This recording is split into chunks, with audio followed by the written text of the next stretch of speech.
এই কমলার ক্যান্ডিটা বাচ্চা থেকে বড় সবার পছন্দ হবে, কারণ এটার টেস্ট এত বেশি। এই ভরপুর কমলার সিজনে এটা বানিয়ে দিতে পারেন। কমলার খোসা ছাড়িয়ে মাঝ বরাবর কেটে এরকম চেপে চেপে রসটা নিয়ে নিচ্ছি।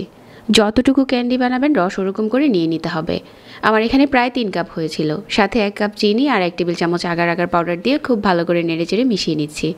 কিছুক্ষণ জাল করে এরকম একটা ডিশে ঢেলে নিচ্ছি। উপরে হচ্ছে কিছু কমলার খোসা কুচি দিয়ে দিচ্ছি, তাহলে ক্যান্ডির টেস্ট আরও ভালো আসবে। এক্সট্রা কোনো ফ্লেভার লাগবে না। এটা ঠান্ডা করে ছুরি দিয়ে এভাবে করে কেটে নিচ্ছি। আপনার পছন্দ মতো যে কোনো শেপে কাটতে পারেন। এটা চাইলে এভাবেও খাওয়া যাবে।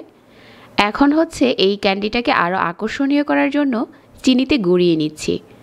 ঝটপট বানানো হয়ে গেল কমলার ক্যান্ডি।